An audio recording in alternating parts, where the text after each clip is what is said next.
and a warm welcome to the YouTube channel Undoubting God, where I share evidence for God, defend Christianity, and discuss issues related to the Christian faith.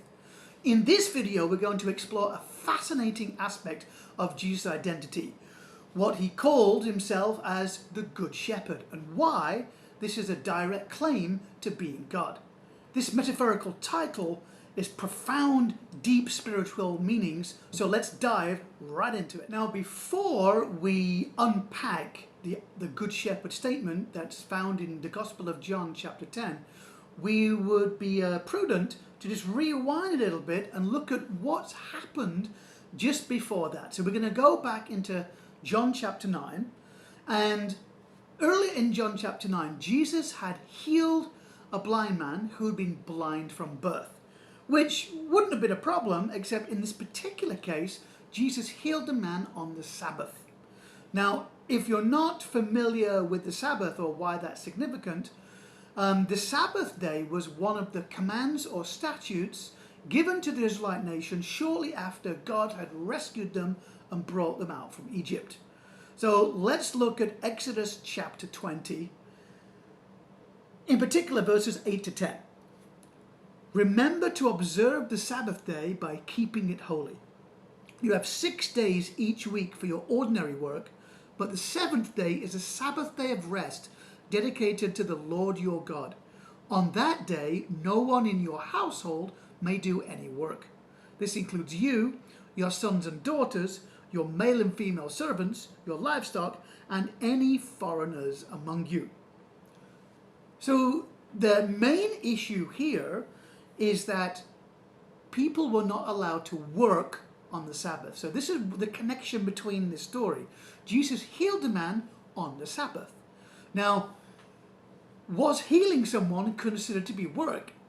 If we look at the rabbinic traditions and we look at just historical records, we know that there were certain actions that were considered to be work and which could not be done on the Sabbath. So things like baking and cooking and traveling and carrying like heavy loads and doing physical work, etc. Not even lighting a fire or things like that.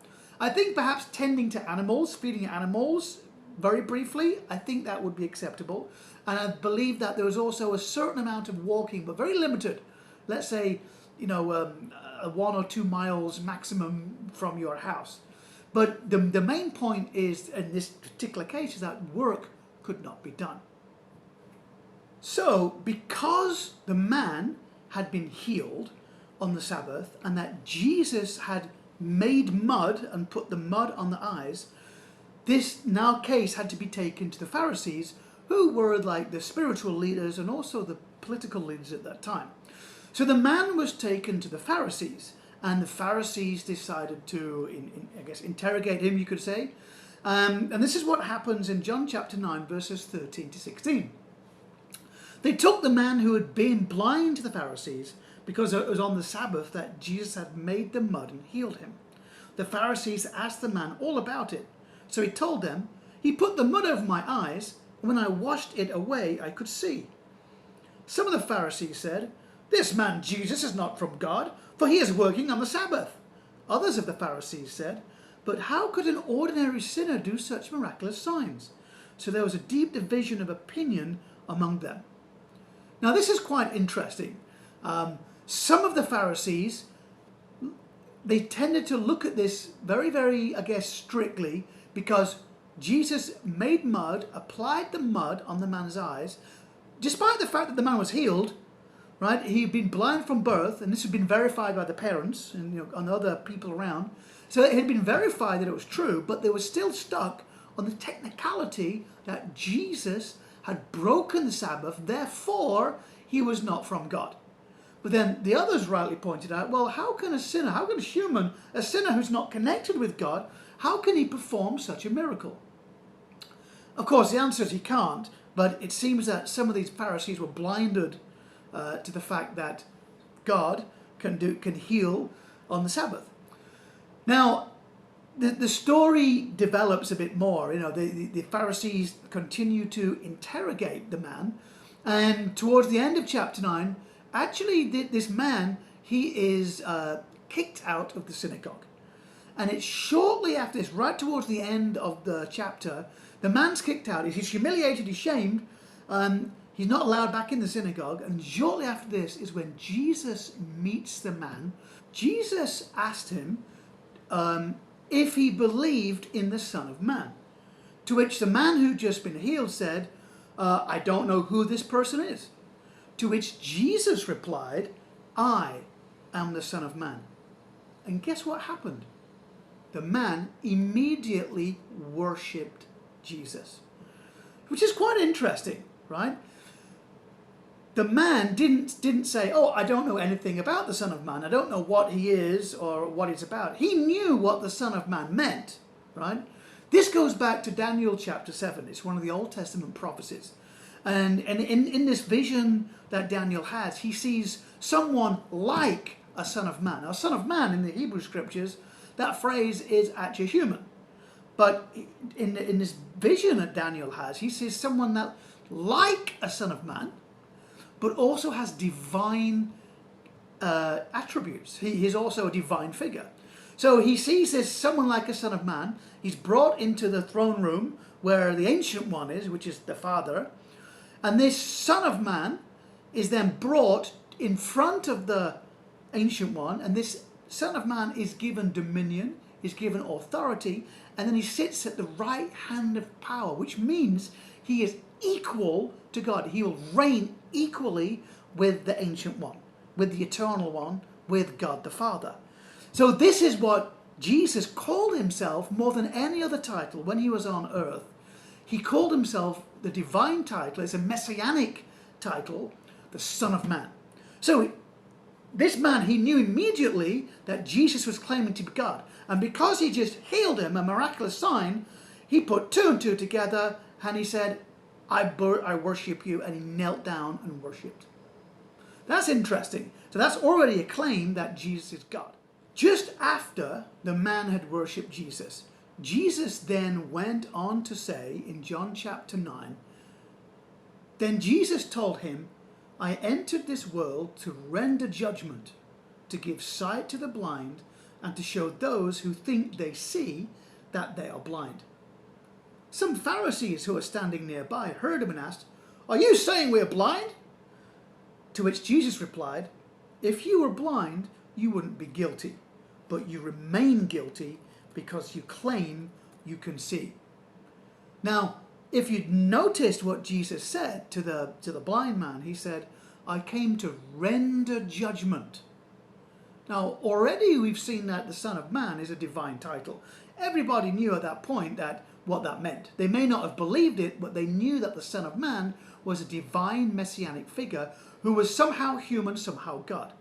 But now Jesus is claiming to render judgment.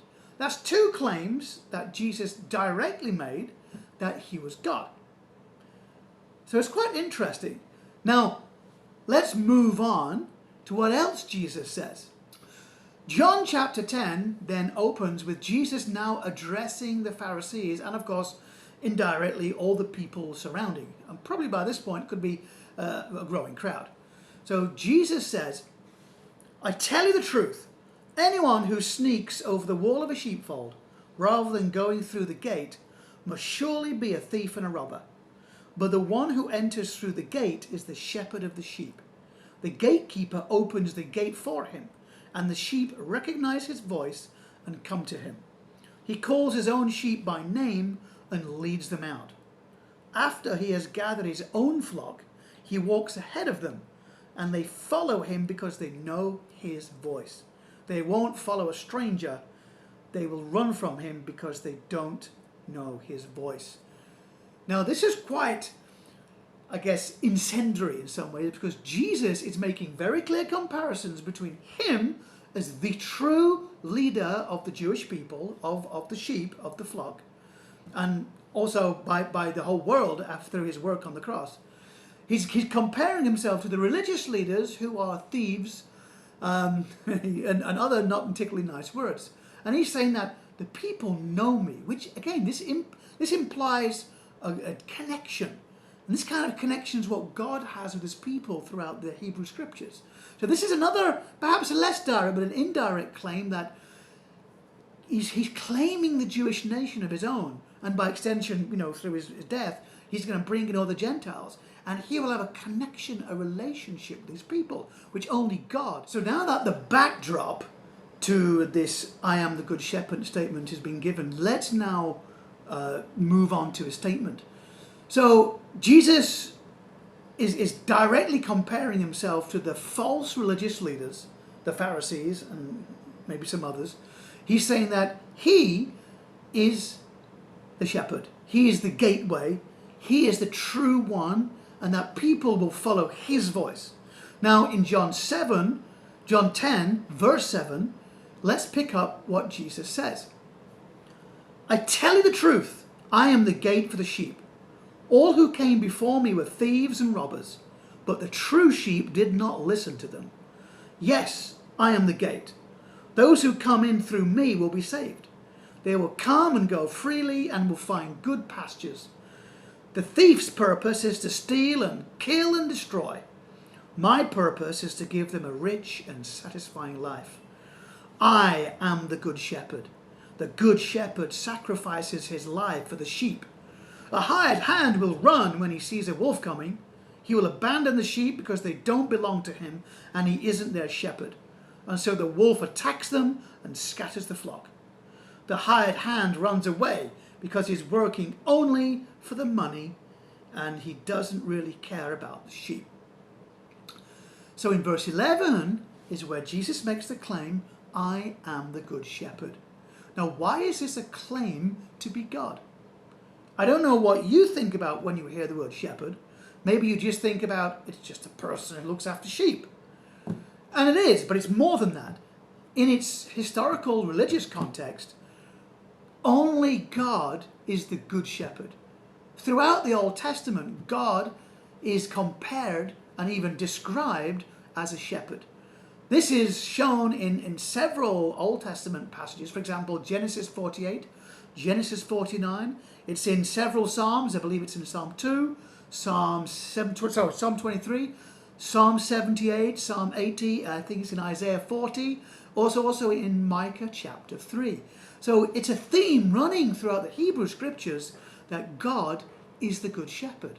And an astute listener would have made the connection. Wait a minute. Jesus is claiming to, he's healing people, he's healed the man. He's claiming to be able to provide salvation. He's claiming to be able to give judgment. And he's now claiming to be the Son of Man. And finally, he's the Good Shepherd. All of these attributes are what only God can have. So it's quite clear that this incendiary statement is Jesus telling the leaders, you are false leaders, I am the Holy One. But there's another compelling aspect from this passage as well, when Jesus says, I sacrifice my life for the flock. And this is exactly what Jesus did. Jesus died willingly, sacrificed himself by dying on a cross to save us from our sins. I think this is fascinating. Not only here is Jesus claiming to be God, he's claiming to be the Good Shepherd, the one who will comfort and guide his people, but he's also saying that I will sacrifice my life so that people through me, all people, can be saved. So in conclusion, Jesus' statement, I am the Good Shepherd, is a clear and indication that he viewed himself to be God. He not only can look after his sheep, not only does he guide his people, but he also has a close connection with them. His people will hear his voice. He will eventually render judgment, although when he came, his ministry was to save, but he will come in judgment later. So there's no contradiction between those two there. That's why it's clear from a scriptural and cultural context that Jesus did claim to be God, and he is God. If you found this video interesting, insightful, thought-provoking, please like the video, share the video, comment on the video, and subscribe to the channel. And remember, faith is not fairy tales, and God is real.